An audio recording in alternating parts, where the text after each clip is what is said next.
Chers élèves, bonjour. Aujourd'hui, nous allons aborder la quatrième séance, dans le cadre de la séquence didactique qui s'intitule le reportage touristique. Alors, dans le cadre de l'activité de langue, des activités de langue, nous allons parler aujourd'hui de ce qu'on appelle les figures de style. Mais avant, rappelle-toi que dans la description, dans le récit est un élément essentiel. Pour faire de la description dans le récit, on a besoin d'éléments, d'outils syntaxiques, tels que l'adjectif qualificatif, l'expansion du nom, c'est-à-dire le complément de nom, la proposition relative, les figures de style, etc. Aujourd'hui, nous allons traiter le dernier point, c'est-à-dire la comparaison et la métaphore. Revenons au texte que nous avons vu auparavant, c'est-à-dire le texte de Timimoun. Prenons la première phrase, ou le premier paragraphe. Après Tarit, Ibn Abbas, Timimoun la Rouge vous séduit dès le premier abord. C'est sans conteste l'oasis la plus attachante, la plus émouvante, celle qui a légué à chacun le meilleur des souvenirs. Juste au niveau de ce paragraphe, juste au niveau de la phrase numéro 2, c'est-à-dire cette phrase-là. C'est sans conteste l'oasis la plus attachante et la plus émouvante. Dans cette phrase-là, la journaliste, elle a fait une comparaison.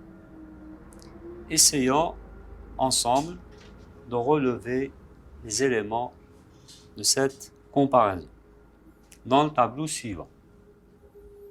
Dans ce tableau, tu remarques qu'il y a 4 éléments. Le premier, ce qu'on appelle le comparé. Deuxième élément, la marque de comparaison. Troisième élément, le comparant. Et le dernier élément, ce qu'on appelle la ressemblance ou l'élément commun. Essayons d'analyser cette phrase, c'est-à-dire de décomposer les éléments qui se retrouvent, les éléments de comparaison qui se retrouvent au niveau de cette phrase. Bon, il est clair ici que l'auteur parle de Timimoun. Donc le C apostrophe, il reprend la ville de Timimoun. La ville de Timimoun, elle est sans conteste l'oasis la plus attachante. Donc le premier élément ici, ce qu'on appelle de la comparaison, ce qu'on appelle le comparé, est l'oasis. L'oasis. C'est-à-dire, entre parenthèses, donc là, la journaliste parle de Timimoun.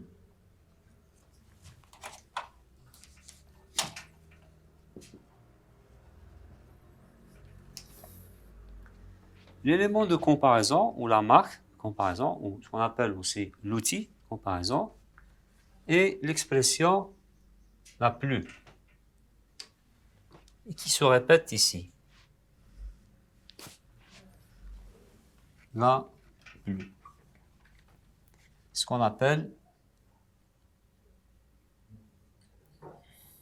un comparatif, ce qu'on appelle un superlatif, un comparatif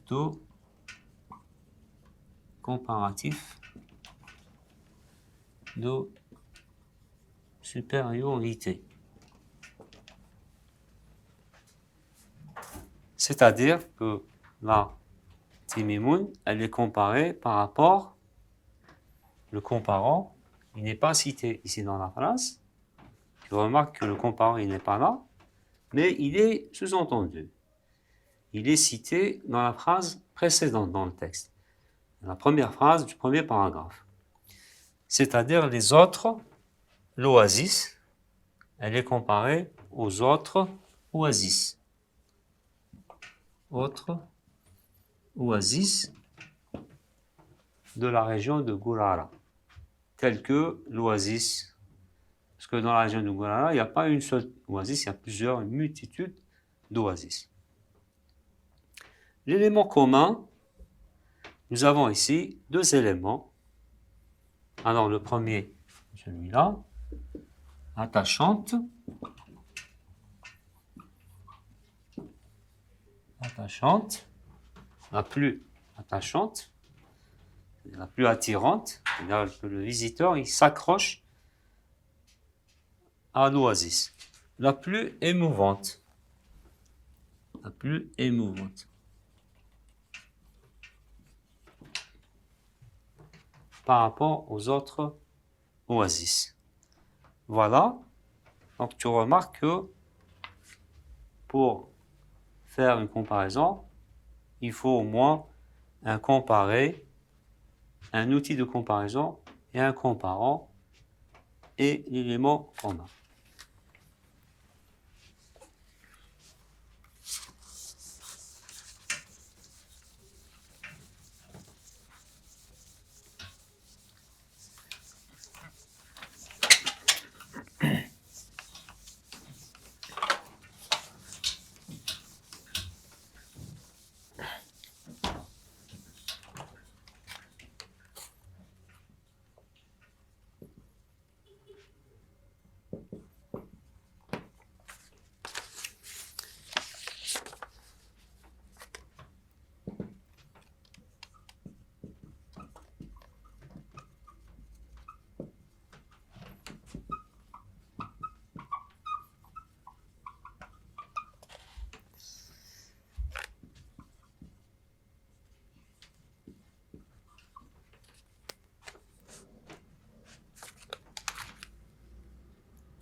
Cher élève, cette fois-ci, souviens-toi qu'une comparaison, c'est-à-dire, c'est le fait de rapprocher deux choses qui ont un point commun, ce qu'on appelle une ressemblance. Ce rapprochement s'effectue naturellement à l'aide d'un outil syntaxique, ce qu'on appelle d'un mot de comparaison, tel que, comme, tel que le mot de tout à l'heure, la plus, comparatif,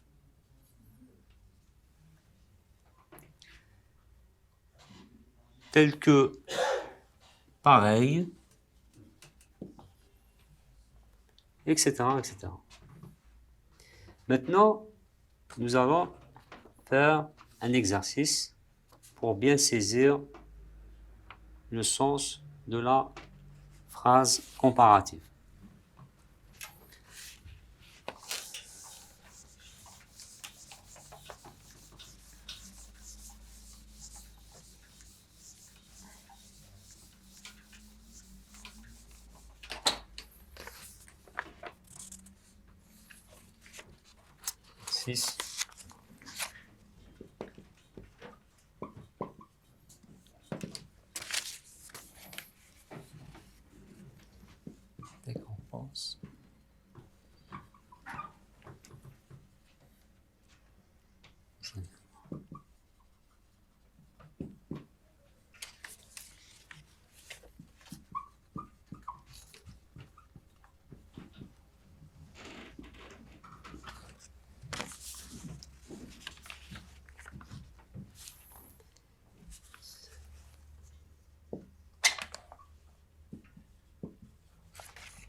en voici ton exercice. Lisons d'abord la consigne. Décompose les éléments de la comparaison. C'est-à-dire, au niveau de ces deux phrases, tu vas relever les éléments de la comparaison. C'est-à-dire, de comparer la marque de comparaison, le comparant et l'élément commun. Lisons la première phrase. Le ciel était, comme le paysage, splendide et morne. Où est le comparé? Le comparé ici, c'est le ciel. Le ciel est comparé par rapport à quoi? Par rapport au paysage. Ça, c'est le comparant. L'outil de comparaison est comme. Et l'élément commun entre le comparé et le comparant, c'est-à-dire la ressemblance, ce sont ces deux adjectifs. Splendide, premier adjectif, morne, deuxième adjectif. C'est-à-dire ces deux ressemblances. Nous avons deux ressemblances entre les deux éléments comparés ici. Pour le deuxième exemple, la deuxième phrase, rocher blanc calciné, désorganisé comme la pierre à choux. La même chose, nous allons relever les quatre éléments. Premier élément, ce qu'on appelle le comparé, c'est le rocher blanc. Ça, c'est le comparé. L'outil de comparaison, il est là, comme le comparant, c'est la pierre choux. Alors, rocher blanc est comparé par rapport à la pierre à choux.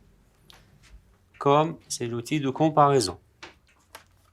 Et les deux ressemblances sont les adjectifs calcinés, donc adjectif verbal, c'est un participe passé qui a la valeur d'un adjectif. Adjectif verbal. Calciné, première ressemblance. Désorganisé, deuxième ressemblance. Maintenant, nous allons passer à la deuxième figure de style qu'on appelle la métaphore. Mais avant, observons l'exemple suivant.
Chers élèves, pour la métaphore, nous avons un exemple qui est dans votre texte, qui se retrouve dans le paragraphe 3. C'est au niveau de la dernière phrase du paragraphe 3.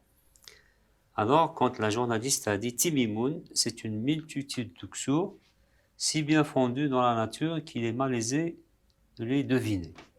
Donc, nous avons retenu juste c'est une multitude ksur, si bien fondue dans la nature. Donc là, dans la phrase, l'auteur parle de Timimoun. Timimoun, c'est une multitude de ksur. Donc, c'est des ksur. L'élément, là, le comparé, c'est l'élément ksur. C'est le pluriel de ksar, comme nous l'avons dit auparavant. Ça, c'est l'élément comparé. C'est ce qu'on appelle le comparé.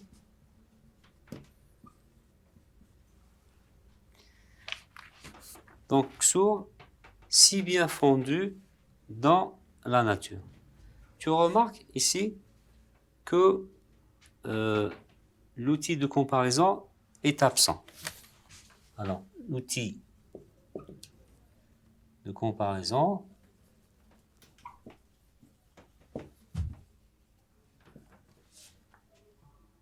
absent. C'est-à-dire, il n'est pas employé.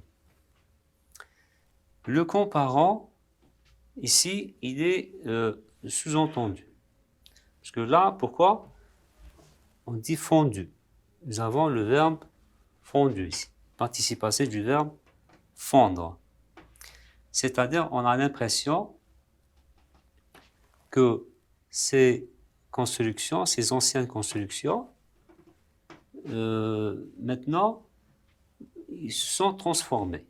Ils sont en ruine, fondus, c'est-à-dire que ils n'ont plus leur forme initiale.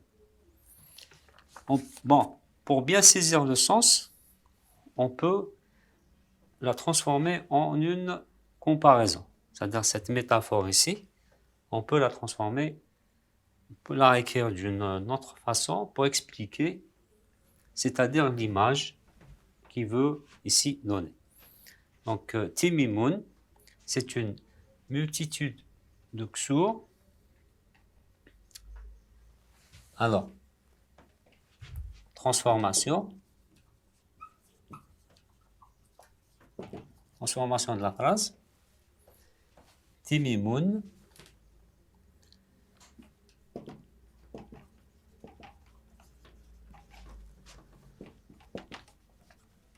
c'est une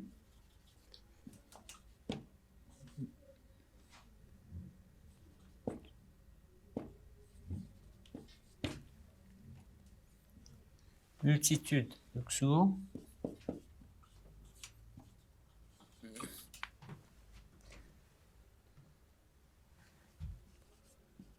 qui se fondent, j'ai pas de place, qui se fondent. Alors, on va employer ici un outil de comparaison comme, par exemple, qui se fondent comme de la, par exemple, la glace. Tu sais que la glace est un solide qui se fond sous l'effet, par exemple, quand il est exposé exposé à une source d'énergie, une chaleur, par exemple. La glace est sous le soleil, ou quand elle est exposée à une source de chaleur, elle se fond. Voilà. Donc la métaphore, c'est quoi? La métaphore, c'est une autre forme de comparaison, c'est-à-dire comparer entre l'auteur compare entre deux éléments pour établir une ressemblance, mais sans qu'il emploie un outil de comparaison. Voilà. Maintenant, je vous propose un exemple comme exercice.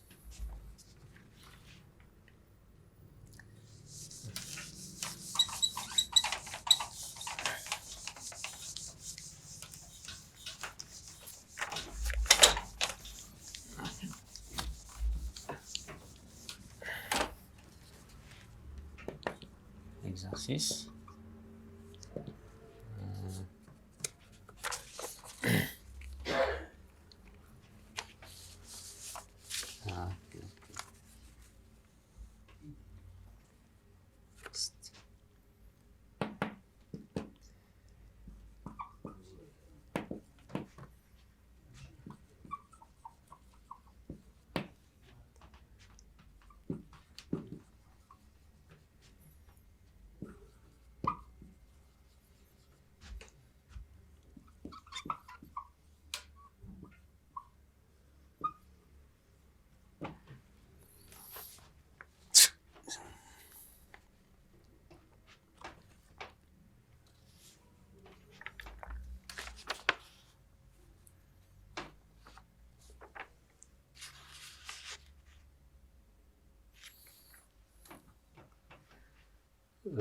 Bon, observons cet exemple.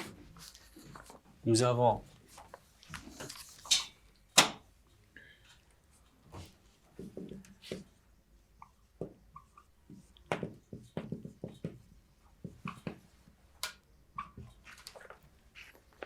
observons cet exemple de métaphore, cette phrase-là, qui se trouve dans un autre texte. La piste serpente à travers les sables de la Sabra. Dans cette phrase, nous avons une métaphore. Alors, quels sont les éléments? On va essayer de la décomposer. Donc, commençons par le comparer. Le comparer ici, c'est la piste. La piste, on appelle, le comparer, c'est la piste. C'est-à-dire la route, le chemin, etc. Serpente à travers les sables de la Sabra. Alors là, l'élément, la marque de comparaison, l'outil, n'est pas employé.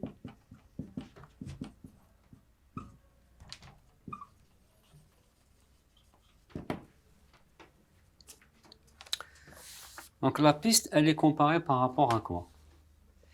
La piste, elle est comparée par rapport à un serpent. Pourquoi? Parce que nous avons ici le verbe serpente. C'est-à-dire que la piste serpente veut dire que le chemin ou la route prend cette forme-là. C'est comme le serpent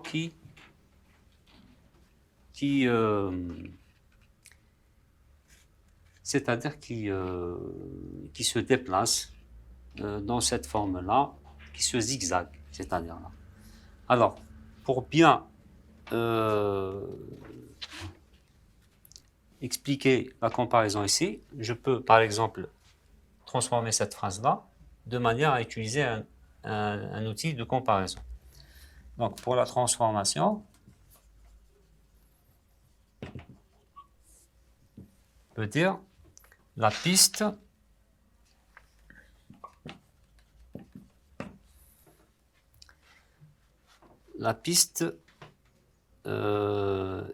est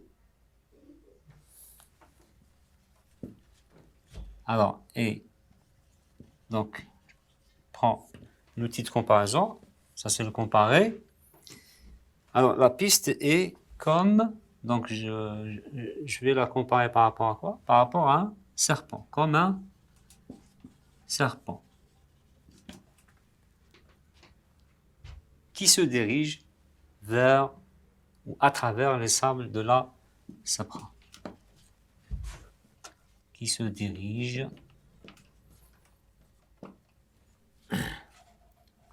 à travers le sable de la Sabra. Voilà. Donc nous avons le comparé et l'outil de comparaison. Cette fois-ci, la phrase n'est plus une métaphore, parce qu'on a employé un outil de comparaison. Là, c'est une métaphore, parce que l'outil de comparaison n'est pas employé. Donc, cher élève, souviens-toi que la comparaison, que la métaphore, pardon, c'est une forme de comparaison à travers laquelle on établit la ressemblance entre deux choses sans utiliser l'outil de comparaison. Voilà, la séance maintenant tire vers sa fin. Je te souhaite bonne chance et à très bientôt.